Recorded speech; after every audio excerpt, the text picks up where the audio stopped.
Saludos, soy Luis Bravo y en esta oportunidad estaremos hablando del cerebro humano. En primer lugar, el cerebro es la parte más grande del encéfalo y se constituye como el centro de control del funcionamiento del ser humano. Pero en sí, ¿qué es el cerebro?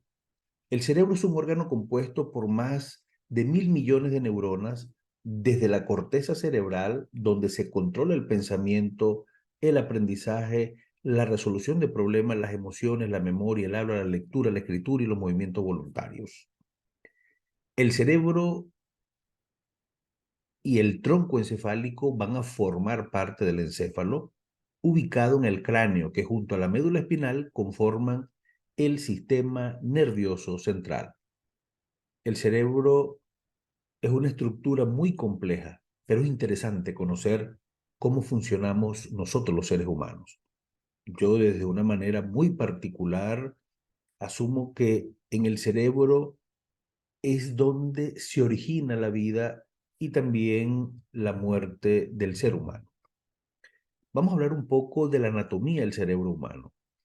El cerebro humano está constituido en dos partes, la corteza cerebral y el diencéfalo.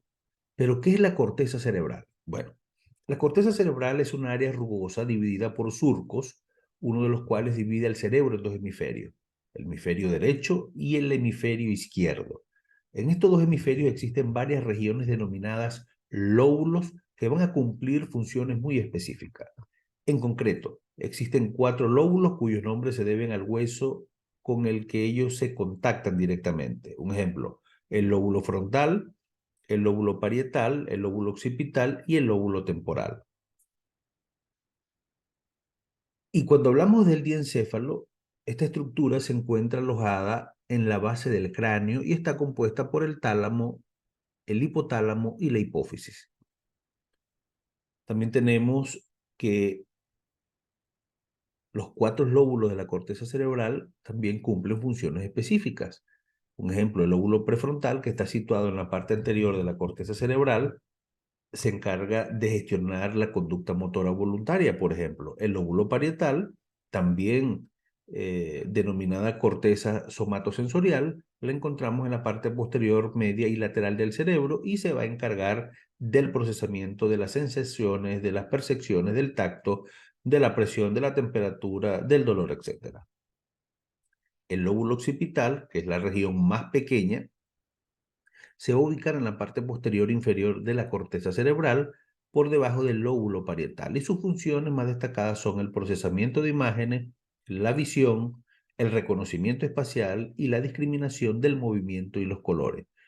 Y el lóbulo temporal, que se va a encontrar frente al lóbulo occipital en la parte interna, entre lo que se conoce como las sienes, y esta área cerebral se va a encargar del olfato, de la audición, del equilibrio, de la coordinación, y está relacionado con el sistema límbico, por lo que desempeña un papel importante en la experiencia de las emociones básicas como alegría, el miedo, el enfado, la tristeza. Pero en sí, ¿cómo funciona nuestro cerebro? La unidad funcional del sistema nervioso es la neurona. Su función va a consistir en recibir mensajes de otras células, de decidir si enviar o no la información y hacerlo eficientemente.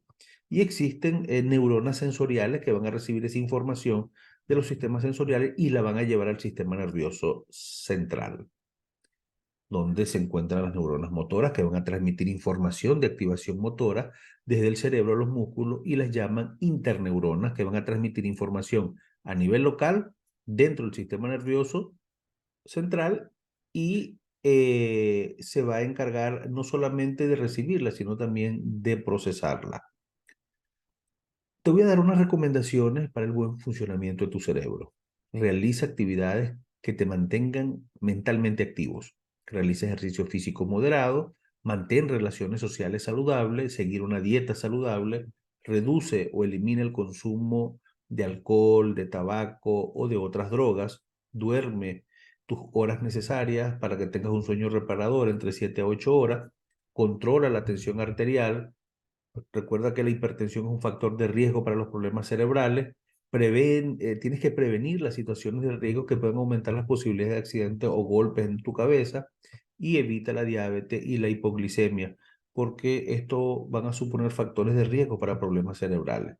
Y por supuesto, mantén una actitud positiva ante la vida y de cuidado personal. Soy Luis Bravo y nos vemos en una próxima oportunidad donde estaremos hablando de estos temas interesantes que circundan el universo del cerebro humano.